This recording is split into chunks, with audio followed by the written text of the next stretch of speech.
আমৃত্যু ভালোবাসি তোকে। লেখনীতে সালমা চৌধুরী। আজকে রয়েছে ৬৭তম পর্ব। গল্প পাঠে আছি আমি তারিফ। আবিরের আদুরে ভঙ্গির কথোপকথন শুনে মেঘ লজ্জায় নুইয়ে পড়ছে। মুখ দিয়ে আর কোনো কথা বের হচ্ছে না। মেঘের দুগাল লাল হয়ে গেছে, নাকের ডগায় ঘাম জমে চিকচিক করছে। অডিও কলে আর মেসেজে মেঘের কথার রাজত্ব চললেও ভিডিও কলে আবিরের সাথে কথা বলতে মেঘের হিমশিম খেতে হয়। গত ১.৫ বছরে আবির যতটা ভদ্র থাকার চেষ্টা করেছে, এই ২-৩ মাসে ভদ্রতার সেই মুখোশ সরে গেছে। সব বিধিনিষেধ ভুলে মেঘকে আপন করার এক বিচিত্র প্রচেষ্টা চলছে। আবিরের অব্যক্ত দৃষ্টি সর্বক্ষণ কিছু ব্যক্ত করতে চায়, আর সেই অবাঞ্ছিত দৃষ্টিতেই মেঘ বারংবার ঘায়েল হয়। আবিরের সাথে যতবার কথা হয়, কল কাটার আগে মেঘের শেষ কথা থাকে, আই মিস ইউ। আবিরকে কিছু বলার সুযোগ না দিয়ে কল কাটে প্রতিবার। মেঘের এমন কর্মকাণ্ডে নিঃশব্দে হাসা ছাড়া আবিরের আর কিছুই করার থাকে না। রাত ১১টার দিকে তানভীর বন্যার নাম্বারে কল দিল। আজ প্রথম কলটাই রিসিভ হলো। বন্যা মৃদু স্বরে বলল, আসসালামু আলাইকুম। ওয়ালাইকুম আসসালাম। জ্বর কমেছে? কিছুটা। ঔষধ খেয়েছো? জি। আপনি খেয়েছেন? না। বন্যা উদ্বিগ্ন কণ্ঠে বলে উঠল, এত রাত হয়ে গেছে, এখনও খাননি কেন? একটা কাজে শহরের বাইরে আসছিলাম, অনেক রাত হয়ে গেছে, তেমন দোকানপাট খোলা নেই। ২-১টা খোলা আছে, কিন্তু খাবারের মান তেমন ভালো না, তাই খেতে ইচ্ছে করেনি। সারা রাত না খেয়ে থাকবেন? তুমি হঠাৎ আমার খাবার নিয়ে এত চিন্তা করছো কেন? ঘটনা কি? আমার সামান্য জ্বর দেখেই আপনি সন্ধ্যায় যেভাবে ডাক্তার দেখাতে উতলা হয়ে গিয়েছিলেন, তখন কি আমি কিছু বলেছি? এটাকে সামান্য জ্বর বলে না বন্যা। ১০৩ থেকে ১০৪ ডিগ্রি ফারেনহাইট জ্বর কখনোই স্বাভাবিক না। তার থেকেও বড় কথা, এত জ্বর নিয়ে তুমি ঘুরতে বের হলে কোন বিবেকে? এই তোমার ম্যাচিউরিটি?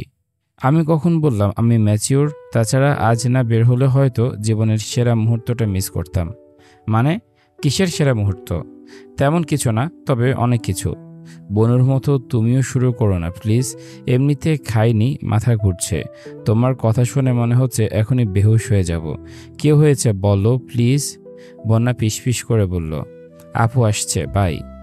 বন্যা কল কেটে দিয়েছে। তানভীর থম মেরে বসে আছে। একটু পর আবিরকে মেসেজ দিল। খানিক বাদে আবিরের কল আসছে। রিসিভ করতে আবির বলল, তোকে আমি একটা কাজ দিয়েছিলাম, তা না করে এত রাতে কার সাথে কথা বলছিস? তানভীর স্বাভাবিক কণ্ঠে জানালো, বন্যার সাথে কথা বলছিলাম, আর তোমার কাজ শেষ করে কথা বলছি। আমি তো তোমার মতো না যে সব কাজ পেলে বউয়ের সঙ্গে প্রেম করতে লেগে যাব। দূর, বেশি কিছু বলতেও পারি না, কারণ বোনটাও আমারই। আবির ঠাট্টার স্বরে শুধালো, এত রেগে আছিস কেন? কি হয়েছে ভাই? রেগে থাকবো না, একটা গুরুত্বপূর্ণ বিষয় নিয়ে আলোচনায় বসছি। সব কিছু ফাইনাল। তোমার সিদ্ধান্ত নেওয়ার জন্য জাস্ট কল দিয়েছি। ২ মিনিটের আলাপ, সেখানে তুমি আমায় কল তো রিসিভ করলাই না, উল্টা আমায় ব্লক করে দিলা। এখন আবার আমায় বলতে আসছো আমি কাজ পেলে কার সঙ্গে কথা বলি? বাহ ভাই। আবির স্বভাবসুলভ গম্ভীর কণ্ঠে বলল, প্রেমের সময় যারা বাগড়া দেয় তারা মানুষরূপী আগাছা, বুঝলি? আমি আগাছা হলে তুমিও আগাছা। আমার প্রেমের সময় তুমিও বাগড়া দিয়েছ। একদম না। আমি একবার কল দিয়ে ওয়েটিং পেয়ে সঙ্গে সঙ্গে কল কেটে দিয়েছি, আর একটা কলও দেইনি। তুই কথা শেষ করে মেসেজ দিয়েছিস, তারপর আমি কল দিয়েছি। আর তুই? আমি বারবার কল কেটে দিচ্ছিলাম, তারপরে তুই কল দিয়েই যাচ্ছিলি। হয়েছে, আমি মানছি আমি আগাছা। শুধু তুমি না, সবার জীবনেরই আগাছা আমি। বেকুবের মতো এক মেয়ের প্রেমের প্রস্তাবে রাজি হয়ে বাসার সবার চোখে আগাছা হয়েছি। ওই মেয়ের জন্য নিজের পড়াশোনা ধ্বংস করেছি। রাজনীতির নামে মুখোশধারী মানুষের সাথে প্রতিনিয়ত বাকবিতণ্ডায় জড়াচ্ছি। এখন একজনকে মন থেকে ভালোবাসি, কিন্তু তার জীবনেও আমি ভিলেন পদে আছি। আহারে, আগাছাময় জীবন আমার। আবির মোলায়েম কণ্ঠে বেশ কিছুক্ষণ বোঝানোর চেষ্টা করল। তানভীরের সভাপতি নির্বাচনের ১ বছর কেটে গেছে। ৩ বছরের কমিটি এই ১ বছরে তছনছ হয়ে গেছে। কমিটির সদস্যের ঐক্যবদ্ধ জোট ভেঙেছে আরও ৩-৪ মাস আগে। সহসভাপতি, যুগ্ম সাধারণ সম্পাদক আর সাংগঠনিক সম্পাদকদের একের পর এক দ্বন্দ্বে প্রতিনিয়ত হিমশিম খাচ্ছে তানভীর। স্থানীয় নেতাসহ এমপি মন্ত্রীরাও সমস্যার সমাধান করতে পারছেন না। মিটিংয়ে সব মেনে নিলেও সুযোগে একজন আরেকজনের মাথা পাঠাতে ব্যস্ত। তানভীরের সঙ্গে কারো পার্সোনাল শত্রুতা নেই ঠিকই, কিন্তু চোখের সামনে নীতিবিরোধী কর্মকাণ্ড সহ্য করতে পারছে না। সেই সঙ্গে বন্যাকে নিয়ে আছে তার সুদূর চিন্তাভাবনা। বন্যার পরিবারে বন্যার বাবা সরকারি চাকরিজীবী, বড় বোনও তাই। এমনকি বন্যার আত্মীয় স্বজন বেশিরভাগই সরকারি চাকরিজীবী। বন্যার আপুর জন্য সরকারি চাকরিজীবী ছেলে খোঁজা হচ্ছে। সেখানে বন্যা তার বোনের থেকেও বেশি ব্রিলিয়ান্ট, দেখতে শুনতে মাশাল্লাহ।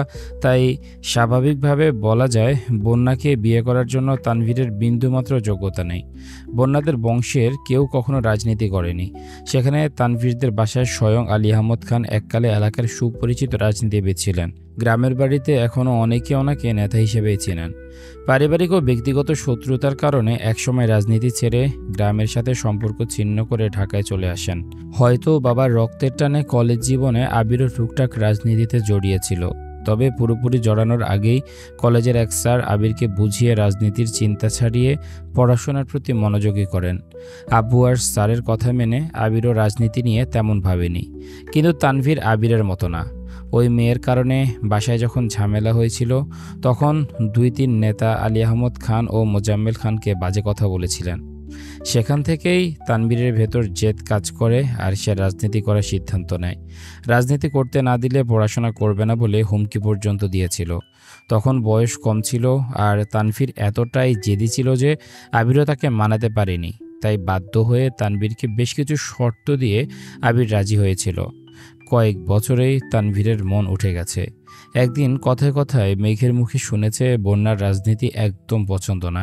তাই ইদানিং তানভীরের মাথায় ভূত চেপেছে সে রাজনীতি ছেড়ে পড়াশোনা করবে, চাকরি নিয়ে বন্যাকে বিয়ে করবে। একটা সময় তানভীরের রাজনীতির জন্য আবিরকে প্রচুর বকা খেতে হয়েছিল। তবে এখন সবাই মোটামুটি স্বাভাবিক। তানভীরকে নিয়েও কারো কোনো মাথা ব্যথা নেই। অথচ তানভীর হুট করে সিদ্ধান্ত নিয়েছে সে এই অমার্জিত রাজনীতি আর করবে না। যেখানে এক কমিটির অন্তর্ভুক্ত সদস্যরা নৈতিকতা ভুলে একে অপরের সঙ্গে দাঙ্গায় জড়াতে পারে, সেই নোংরা রাজনীতিতে তানভীর থাকবে না। এমপি তানভীরের সঙ্গে কথা বলে বোঝানোর চেষ্টা করেছেন, কিন্তু সে তার জেদ থেকে এক চুলও নড়বে না। আবিরকে কল দেয় আবিরও নিরেট কণ্ঠে বলেছিল, আমার ভাই যা বলবে তাই হবে। আমি আমার ভাইকে খুব ভালোবাসি। ও যখন যা চেয়েছে আমি তাই দিয়েছি। ও রাজনীতি করতে চেয়েছে, আমি তাতেও সাপোর্ট করেছি। আর এখন সে যে সিদ্ধান্ত নিয়েছে তাতেও সাপোর্ট করব। কারণ আমি আমার ভাইকে কারোর প্রতিহিংসার আগুনে জ্বলতে দেখতে পারবো না। অতি সামান্য একটা বিষয় নিয়ে কমিটিতে যে দ্বন্দ্ব সৃষ্টি হয়েছে তার প্রভাব যে আমার ভাইয়ের উপর পড়বে না তার কি গ্যারান্টি আছে? আজ নয়তো কাল কেউ যে আমার ভাইয়ের উপর অ্যাটাক করবে না তার কি নিশ্চয়তা আছে? এমপি আবিরকে বুঝাতে ব্যর্থ হয়েছেন। ওনাদের ইচ্ছে ছিল তানভীরকে সভাপতি পদে রেখে বাকি কিছু সদস্য যুক্ত করে জেলাভিত্তিক নতুন করে কমিটি গঠন করে ফেলা। কিন্তু তানভীর রাজি না থাকায় নতুন করে আবারও সব কিছু করতে হবে। সেসব ভেবেই সবাই কিছুটা চিন্তিত। আগামী সপ্তাহে মিটিং ডাকা হয়েছে। সেদিন সব কিছু ঠিকঠাক হলে কমিটি ঠিক থাকবে, না হয় অফিসিয়ালি কমিটি বাতিল করা হবে। তানভীরের সেসবে চিন্তা নেই। আর তানভীরকে ব্যস্ত রাখতে আবির ইচ্ছে করে অফিসের কাজসহ বেশ কিছু কাজের জন্য তানভীরকে চাপে রাখছে। দুপুর থেকে রাকিবের ফোনে রিয়া আর জান্নাত এক নাগাড়ে কল দিয়ে চলছে। বাধ্য হয়ে 4টা নাগাদ রাকিব অফিস থেকে বেরিয়ে বাসার উদ্দেশ্যে রওনা দিল। রিয়া আজ সারাদিন ধরে মেঘের জন্য রান্না করেছে, সেগুলোই রাকিবকে দিয়ে পাঠাবে। রিয়ার সঙ্গে সঙ্গে জান্নাতও বায়না ধরেছে মেঘের জন্য খাবার পাঠাবে। রাকিব এর কিছুই জানতো না। অফিস থেকে এসে এত আয়োজন দেখে হতভম্ব হয়ে গেছে। কারণ জিজ্ঞেস করে রিয়া বলেছে মেঘের আব্বু বিয়েতে রাজি, সেই খুশি তাদের সামান্য আয়োজন। আবিরের আব্বু রাজি হলে বিশাল আয়োজন করবে। রিয়ার কথা শুনে রাকিব রীতিমতো আশ্চর্যান্বিত হয়েছে। মেঘের আব্বু আবির মেঘের সম্পর্কে রাজি এটা রাকিব জানে না, অথচ রিয়া জান্নাত জানে। এটা ভেবে হতাশ হচ্ছে। ফ্রেশ হয়ে আবিরকে কল দিল। আবির কল রিসিভ করতে রাকিব বলল, ভালোই তো, আজ শ্বশুরকে রাজি করিয়ে ফেলেছিস, কাল বাপকেও রাজি করিয়ে ফেলবি, পরশু বউকে নিয়ে বিদেশ পাড়ি জমাবি। এদিকে তোর যে রাকিব নামের একটা বন্ধু ছিল সেটা বেমালুম ভুলে যাবি, বন্ধুত্বের সম্পর্কও ভেঙে দিবি। আবির দীর্ঘ নিঃশ্বাস ছেড়ে বলল, 7 বছরের দূরত্বে যে বন্ধুত্ব ভাঙেনি, 5 মাসে সে বন্ধুত্ব কি ভাঙবে? আর শ্বশুর রাজি, এটা তোকে কে বলছে? জান্নাত আর রিয়া বলল, তারা এই খুশিতে সারা দিনব্যাপী রান্না করেছে তোর বউকে খাওয়ানোর জন্য। মানে কি এসবের? মানে রাখ, আগে বল তোর শ্বশুর কি আসলে রাজি? কথা বলছিস তুই? তুই কি পাগল হয়েছিস? এখন কথা বললে উপায় আছে? একদিন রিয়েট করে চিন্তায় আছি। রাগে 6 মাসের হুমকি তো দিয়েছি ঠিকই, কিন্তু মানলে বিশ্বাস। কবে না সব ভুলে বিয়ের আলোচনা শুরু করে দেন। আর এখন যদি এখান থেকে আমি এই কথা তুলি, দেখা যাবে কাল সকালে মেয়ের বিয়ের জন্য তোড়জোড় শুরু করে দেবেন। জান্নাতকে কি বলছিস তাহলে? জান্নাতের সাথে মজা করছি। সে কাল ভাবির মতো আচরণ করেছে, তাই আমিও দেবরের মতো দুষ্টামি করেছি। পুরোটা দুষ্টমি ছিল এমনটা নয়, কারণ আমার শ্বশুরের এমন আচরণ আমাকেও বেশ ভাবাচ্ছে। কেন, কি হয়েছে? আমি রাগ করে বাসা থেকে চলে যাওয়ার পর থেকে চাচু অনেক শান্ত হয়ে গেছেন। মেঘের বিয়ের জন্য নিজেই উঠে পড়ে লেগেছিলেন, আবার নিজেই চুপ হয়ে গেছেন। এমন কেন করলো আমি জানি না, তবে সন্দেহ করছি। এত বছর আব্বুর সাথে আমার রেগুলার কথা হতো। চাচুর সাথে 7 দিনে একদিনে কিংবা 15 দিনে একদিন 2 মিনিটের জন্য কথা হতো। অথচ এবার আমি এখানে আসার পর থেকে আব্বুর থেকে বেশি চাচুর সাথে কথা হচ্ছে। রেগুলার দুবেলা করে উনি নিজে ফোন দেন। এমন না যে শুধু প্রজেক্টের জন্য উনি চিন্তিত, এমনিতেই খোঁজ নেন কী করছি, খাচ্ছি কিনা ঠিক মতো, কবে ফিরবো, শরীর ঠিক আছে কি, আরও অনেক কিছু। আগে সেসব কথা আব্বু বলতো, এখন সেসব কথা চাচ্চু বলেন। ওনার এমন আচরণে মাঝে মাঝে মনে হয় আমি আসার সময় ওনার মেয়েকে সাথে নিয়ে আসছি। ওনার মেয়েকে যেন সুখে রাখি, তার সাথে যেন ভালো ব্যবহার করি, সেজন্য 2বার করে ফোন দিয়ে অ্যালার্ট করেন। ভালোই তো, উনি রাজি থাকলে তোর টেনশনই করতে হবে না। আবির কণ্ঠ দ্বিগুণ ভারী করে বলতে শুরু করলো, ভাই, ওনাকে আমি বিন্দু মাত্র বিশ্বাস করি না। হতেও পারে 6 মাসের হুমকির জন্য এখন কিছুটা শান্ত আছেন। শুনেছি আব্বুর সাথে ঝামেলা হয়েছে, তার জন্য হয়তো কিছুদিন চুপচাপ আছেন। যতদিন না বাসর করতে পারছি ততদিন পর্যন্ত আমি কাউকে বিশ্বাস করি না। বাসরটাতে পরদিন বলতে পারবো আমার শ্বশুর আমাকে মেনে নিয়েছে কিনা। রাকিব মুখ ফুলিয়ে শ্বাস ছেড়ে বলল, রিয়া আর জান্নাত যে খুশির ঠালে এত কিছু রান্না করলো, এখন কি আমি খেয়ে ফেলবো এসব? সোজা আমাদের বাসায় নিয়ে দিয়ে আসবি। আমার বউয়ের ভাগ থেকে একটা কিছু কমলে তোর কপালে শনি আছে। রাকিব মুচকি হেসে বলল, তুই এখনও আগের মতোই আছিস। মেঘকে নিয়ে সামান্য একটু মজা করলেও যেভাবে রিয়্যাক্ট করিস আমার ভয়ই হয়। যেদিন বাসায় মেঘের কথা বলবি সেদিন ঠিক কি হবে? কি আর হবে, আব্বুরে উল্টাপাল্টা করলে মেঘের হাতটা ধরে সোজা বাসা থেকে বেরিয়ে যাব। মেঘ যেতে না চাইলে কোলে নিয়ে চলে যাব। এটাই তো চাই, মেঘকে নিয়ে সোজা আমাদের বাসায় চলে আসিস। সেসব পরে দেখা যাবে, এখন রাখি, বের হতে হবে। আচ্ছা ঠিক আছে। রাকিব আর আরিফ খাবার নিয়ে একসঙ্গে মেঘদের বাসার উদ্দেশ্যে রওনা দিল। গেটের ভেতর খোলা জায়গায় মিম আর আদি ক্রিকেট খেলছিল। মেঘও এতক্ষণ এখানেই ছিল, কেবলই ভেতরে গেছে। আদি বোলিং করছে আর মিম ব্যাটিং করছে। রাকিবের হাতে সব খাবার। ভেতরে ঢুকে আদিদের খেলতে দেখে তাড়াতাড়ি চলে গেছে। পেছনে ছিল আরিফ। গেটের ভেতরে পা রাখতেই বল এসে ঠাস করে ঠোঁটের উপর লাগছে। একটুর জন্য নাকটা বেঁচে গেছে। আরিফ ব্যথায় আর্তনাদ করে উঠল, মাথা চক্কর দিয়ে উঠেছে। এদিকে মিম ব্যাট ফেলে দৌড়। আদি কি করবে বুঝতে না পেরে মেঘকে ডাকতে ছুটল। আরিফ চোখে অন্ধকার দেখছে, ব্যথা সহ্য করতে না পেরে এখানেই বসে পড়েছে। রাকিব ভেতর থেকে আরিফকে 2বার ডেকেছেও, কিন্তু মালিয়া খানের সাথে কথা বলায় ব্যস্ত হয়ে যাওয়ায় বেরিয়ে এসে দেখতে পারেনি। আদি মেঘকে বলতেই মেঘ দ্রুত ছুটে আসছে। ততক্ষণে আরিফ কিছুটা স্বাভাবিক হয়েছে, কিন্তু দাঁতে আর মাড়িতে চাপ খাওয়ায় রক্ত বের হচ্ছে। মেঘ দৌড়ে এসে আরিফকে তুলে সাপ্লাইয়ের কাছে নিয়ে গেছে। চোখে মুখে পানি দিয়ে আরিফকে ভেতরে নিয়ে গেছে।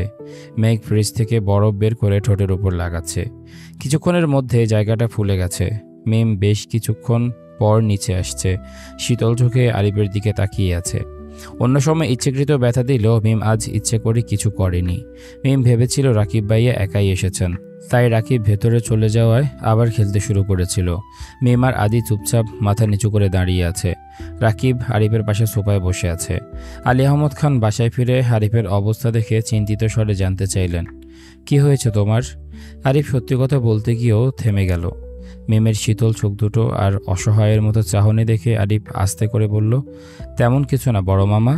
আলী আহমদ খান ভারী কণ্ঠে বললেন, বসো, আমি আসছি। মিম ভয়ে আরও বেশি ছিটিয়ে গেছে। বড় আব্বু জোর গলায় জিজ্ঞেস করলেই আরিফ বলে দিবে। বড় আব্বু জানতে পারলে ওদের যে কী হাল করবে সেই ভেবে মিমের হাত পা কাঁপছে। কিছুক্ষণ পর তানভীর আসছে। রাকিব তানভীরের সাথে কথা বলতে তানভীরের রুমে চলে গেছে। মেঘ রান্নাঘরে শরবত করছে আর মালিহা খান ওদের জন্য নাস্তা রেডি করছেন। মিম সেখান থেকে এক গ্লাস শরবত নিয়ে আরিফের কাছে গেল। মিম চোখ নামিয়ে শীতল কণ্ঠে বলল, সরি, আমি আপনাকে সত্যি দেখিনি। হুট করে এসে ঢুকেছেন আর বলটাও শেষ সময় লেগেছে। আরিফ অগ্নিদৃষ্টিতে তাকিয়ে রাখে ফুঁসতে ফুঁসতে বলল, আমি জানি তুমি ইচ্ছে করে এমন করছো। আমি তোমার কি ক্ষতি করেছি যে তুমি সবসময় আমার সাথে এমন আচরণ করো? মিম ধীর কণ্ঠে বলল, আপনি বিশ্বাস করুন, আমি ইচ্ছে করে এমনটা করিনি। মিথ্যাবাদী মেয়ে, চুপ করো, বড় মামা আসলে আমি সব বলে দেব। মিমের এবার রাগ উঠে গেছে। হাতে থাকা গ্লাসের সবটা শরবত শেষ করে গ্লাস রাখতে রাখতে রাগান্বিত স্বরে বলে, আপনি আমায় ভয় দেখাচ্ছেন? কি ভাবছেন আমি খুব ভীতু? একদম না, আমি কাউকে ভয় পাই না। আমার কারণে ব্যথা পেয়েছেন, তাই মানবতার খাতিরে সরি বলতে আসছিলাম। এখন বুঝতে পারছি আপনি এই সরির যোগ্যই না। মিম রাগে গজগজ করতে করতে নিজের রুমে চলে গেছে। আরিফ আর রাকিব নাস্তা করে সন্ধ্যার আগে আগে বেরিয়েছে। এর মধ্যে রাকিবের ফোন দিয়ে রিয়ার সাথে ভিডিও কলে কথাও বলেছে মেঘ। সন্ধ্যার পর আবিরকে একটা ছেলের ছবি পাঠিয়ে মেঘ মেসেজ দিয়েছে। ছেলেটা কেমন? ভালো। কে? মেঘ পরপর একটা বিয়ের কার্ডে ছবি পাঠিয়ে মেসেজ দিল, আগামী শুক্রবার বিয়ে, আপনার দাওয়াত রইল, চলে আসবেন। মানে কার বিয়ে? মেঘ মুচিয়ে হেসে লিখল, আমার। মার্ডার করে ফেলবো। মেঘ কতগুলো হাসির ইমোজি পাঠিয়ে লিখল, মার্ডার করতে হলেও আপনাকে আমার সামনে আসতে হবে। বিয়ের দিন দেখা হচ্ছে তাহলে। আবির এবার কল দিল। মেঘ ভয়ে কল রিসিভ করছে না, কারণ কল রিসিভ করলে বকা খেতে হবে। 3 ভারের মাথায় বাধ্য হয়ে কল রিসিভ করলো। আবির রাগান্বিত কণ্ঠে জিজ্ঞেস করলো, ছেলেটা কে? বয়ফ্রেন্ড। কার? রাগাবি না আমায়, ছেলেটা কে বল। বললাম তো বয়ফ্রেন্ড। কার? আমার বান্ধবী মায়ার বয়ফ্রেন্ড। কার্ড কার? মায়ের বিয়ে শুক্রবারে, সেটারই কার্ড। বারবার নিজের কথা বলছিলি কেন? আমার বিয়ের কথা শুনে কতটা খুশি হন তাই দেখছিলাম। আবির জিভ দিয়ে ঠোঁট ভিজিয়ে মোলায়েম কণ্ঠে বলল, বিয়ে করার খুব ইচ্ছে তোর? অনেক ইচ্ছে। বিয়ে করলে সাজতে পারবো, ছবি তুলতে পারবো, অনেকগুলো শাড়ি হবে, ড্রেস হবে, কত কত গিফট পাবো। সবগুলো নিয়ে পালায় যাব। মানে কোথায় পালাবি? মেঘ ফিস ফিস করে বলল, আমি তো বিয়ে করব শুধু গিফটগুলোর জন্য, যা যা পাবো সব নিয়ে নিরুদ্দেশ হয়ে যাব। বাহ, অসাধারণ চিন্তাভাবনা আপনার। টাকা পাঠায় বিয়ের শপিং করতে করতে রুম ভরে ফেলুন, তবুও মানুষের গিফটের আশায় বসে থাকিয়েন না। আপনি বুঝতে পারছেন না, বিয়ের জিনিসপত্র নিয়ে পালানোর মজাই আলাদা। আবির দীর্ঘশ্বাস ছেড়ে মনে মনে বিড়বিড় করল, জিনিসপত্র না নিলেও আপনাকে নিয়ে আমি পালাবো, এটা নিশ্চিত। আবির কিছু বলছে না দেখে মেঘ মোলায়েম কণ্ঠে বলল, একটা কথা বলি? বলছিলাম, না থাক। কি হয়েছে, বিয়েতে যেতে চাচ্ছিস? মেঘ চোখ বড় করে ভীত কণ্ঠে বলল, আসলে মায়ে খুব জোর করছে। না করে দিব? না করতে হবে না, যাস, সমস্যা নেই। আর কে কে যাবে? বন্যা, আমি, মিম আর পাখি। তানভীর ভাইয়া যেতে চাইলে যাবে। ভাইয়াকে আর আপনাকেও দাওয়াত দিয়েছে। সে আমাকে চিনে? আচ্ছা, যেখানে যান সাবধানে থাকবেন। জি অবশ্যই, আল্লাহ হাফেজ। শুক্রবার মিম মেঘ বন্যাকে নিয়ে বিয়ে খেতে গেছে। পাখি আলাদাভাবে ওর হাজব্যান্ডের সাথে গিয়েছে। মেঘ তানভীরকে যেতে বলেছিল, এমনকি মায়া নিজেও ফোন দিয়ে তানভীরকে বলেছে, কিন্তু তানভীর যেতে রাজি হয়নি। ছোট বোনের বান্ধবীর বিয়েতে যাওয়াটা তানভীরের কাছে কেমন যেন লাগে। পাখির বিয়ে তো তানভীর যায়নি। মেঘ, মিম আর বন্যা বিয়ে বাড়ি থেকে খাওয়া দাওয়া করে ঘুরে ফিরে বন্যাকে বাসায় দিয়ে সন্ধ্যার দিকে বাসায় পৌঁছেছে। আজ বাড়ির পরিবেশ অন্যরকম। আবির যাওয়ার এতদিন পর 3 ভাই একসঙ্গে বাড়িতে উপস্থিত হয়েছেন। 3 ভাই সোফায় বসে চা খাচ্ছেন আর গল্প করছেন। মেঘ আর মিম একসঙ্গে সালাম দিল। মোজাম্মেল খান উঠে গিয়ে দুজনের মাথায় হাত বুলিয়ে ঠান্ডা কণ্ঠে শুধালেন, কেমন আছিস তোরা? আলহামদুলিল্লাহ, আপনি কেমন আছেন? আলহামদুলিল্লাহ ভালো, তোদের জন্য জামা নিয়ে আসছি, দেখ পছন্দ হয় কিনা। মেঘ আর মিম জামা পেয়ে খুশিতে গদগদ হয়ে রুমে চলে গেছে। ফ্রেশ হয়ে কিছুক্ষণ পর নিচে এসে সবার সঙ্গে গল্প করতে বসেছে। গল্প কিছুই না, ওনারা কথা বলছেন, মেঘ আর মিম বসে বসে শুনছে। তানভীর ছাড়া এখানে সবাই উপস্থিত আছে। কিছুক্ষণ বাদে তানভীরও নিচে আসছে। অনেকদিন পর বাইদের পেয়ে আলী আহমদ খান মন খুলে কথা বলছেন। মোজাম্মেল খান তানভীরের উদ্দেশ্যে শান্ত কণ্ঠে শুধালেন, শুনলাম তুমি নাকি রাজনীতি করবে না? জি। হঠাৎ এই চিন্তা মাথায় ঢুকলো কিভাবে? এমনিতেই। মোজাম্মেল খান এবার হুঙ্কার দিয়ে উঠলেন, লক্ষ্য স্থির না করলে জীবনেও কিছু করতে পারবে না। এই যে ভাই ভাই করো, ভাইয়ের থেকে কিছু তো শিখতে পারো। আমাদের কোম্পানির বেশিরভাগ দায়িত্ব একা সামলেও নিজের কোম্পানি দাঁড় করিয়ে ফেলেছে। শুধু তাই নয়, এই যে গত 2 মাস রাজশাহী আর চট্টগ্রাম ছিলাম, আমার তেমন কোনো কাজই করতে হয়নি। আবির অলরেডি সব কিছু গুছিয়ে রেখে গেছে, এমনকি ওখানে থেকেও প্রতিনিয়ত এখানের খোঁজ নিচ্ছে। আর তুমি কি করছো? একবার পড়াশোনা ছেড়ে দিচ্ছ, আবিরের কথায় এখনও নামমাত্র পড়াশোনা করছো। হুট করে রাজনীতির ভূত চাপছে মাথায়, এখন আবার বলছো রাজনীতি করবা না। তুমি আসলে কি চাও? কি করবা জীবনে? এমন করলে কোনো মেয়ের বাবা তোমার কাছে মেয়ে বিয়ে দিবে? তানভীর মনে মনে বিড়বিড় করছে। কোনো মেয়ের প্রয়োজন নাই আমার, শুধু বন্যা হলেই হবে। আমি পড়াশোনা করে সরকারি চাকরি নিয়ে বন্যাকে বিয়ে করব। কিন্তু মুখ ফুটে কিছুই বলতে পারল না। মোজাম্মেল খান গম্ভীর কণ্ঠে বললেন, যদি কিছু করতে না পারো, কাল থেকে আমাদের অফিসেই যেও। বাবা চাচার ব্যবসা যেহেতু আছে, সেটারই হাল ধরো। আব্বুর কথা বলার ধরন মেঘের একদম সুবিধা লাগছে না। মেঘ তানভীরকে এক পলক দেখে নিল। তানভীর মাথা নিচু করে চুপচাপ দাঁড়িয়ে আছে। আব্বু, বড় আব্বুর সামনে কথা বলার স্বভাব তানভীরের কারোরই নেই।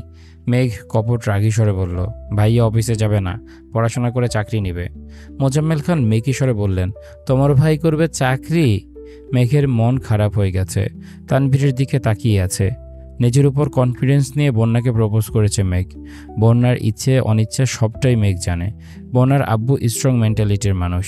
উনি যদি একবার মন স্থির করেন চাকরিজীবী ছাড়া মেয়ে বিয়ে দিব না, তাহলে আর কোনোদিন ওনাকে রাজি করানো সম্ভব না। তাই আগে থেকে ভাইকে প্রস্তুত করতে হবে। মেঘ তানভীরের দিকে তাকিয়ে কাঁদো কাঁদো কণ্ঠে বলল, ভাইয়া চাকরি করবে, ভাইয়াকে কেউ কিছু বলবা না। ভাইয়া ব্যবসা করবে না, চাকরিই করবে। তানভীর বিস্ময় চোখে মেঘের দিকে চেয়ে আছে। মেঘ ফোপাতে ফোপাতে রুমে চলে গেছে। মনের বিরুদ্ধে কিছু ঘটলেই অভিমানী মেঘের বুক খুঁড়ে কান্না আসে। মোজাম্মেল খান তানভীরের দিকে তাকিয়ে গম্ভীর কণ্ঠে বললেন, তোমাকে নিয়ে ওরা তোমার থেকেও বেশি কনফিডেন্ট, অথচ তুমি কী দাম দিচ্ছ? আবির নিজের কারণে আজ পর্যন্ত যতবার কাঠগড়ায় দাঁড়িয়েছে, তার থেকে কয়েক হাজার গুণ বেশি দাঁড়িয়েছে তোমার জন্য। আর আমার এইটুকু মেয়েটা পর্যন্ত তোমার জন্য কান্না করছে। তুমি কি এগুলো বুঝো? তোমার কি উচিত না ওদের মুখে একটু হাসি ফোটানো? আলী আহমদ খান কোমল কণ্ঠে বললেন, বাদ দে, বাসায় ফিরে ছেলেটাকে না বকলে কি তোর শান্তি লাগে না? মোজাম্মেল খান চিন্তিত স্বরে বললেন, তোমার তো চিন্তা নাই, একমাত্র ছেলে, তাও আবার প্রতিষ্ঠিত। আবির কি তোর ছেলে না? আবির আমার ছেলের মতো, কিন্তু তানভীর আমার ছেলে, ওর ভবিষ্যৎ নিয়ে আমাকেই ভাবতে হবে। আলী আহমদ খান হুঙ্কার দিয়ে উঠলেন, ছেলে মেয়েদের মাঝে বিবাদ সৃষ্টি করিস না। আবির, তানভীর, মেঘ, মিম আদি প্রত্যেকে আমাদের সন্তান, কেউ কারোর থেকে বেশি আদরের না, সবাই সমান। বাকবিতণ্ডা চলল বেশ কিছুক্ষণ। আলী আহমদ খান তানভীরকে রুমে চলে যেতে বলেছেন। এদিকে মেঘ কাঁদতে কাঁদতে ঘুমিয়ে পড়েছে। তানভীর ডাকতে এসে ঘুমাচ্ছে দেখে চলে গেছে। আবিরকেও জানিয়ে দিয়েছে। রাত 1:30 নাগাদ মেঘের ফোন ভাইব্রেশন হচ্ছে। দুপুর বাজতে মেঘ ঘুমের মধ্যে কল রিসিভ করলো। অপর পাশ থেকে আবিরের আতঙ্কিত কণ্ঠস্বর আসলো, মেঘ, এই মেঘ, তুই ঠিক আছিস? আবিরের গলা কাঁপছে, কণ্ঠস্বর ভেজা। মেঘ থতমত খেয়ে বলল, হ্যাঁ, আপনার কি হয়েছে? আবির কথা বলতে পারছে না, চাপা কান্নার শব্দ আসছে। মেঘ শোয়া থেকে উঠে বসে উদ্বিগ্ন কণ্ঠে ডাকল, আবির ভাই। একটু থেমে আবারও শুধালো, কি হয়েছে আপনার? কাঁদছেন কেন?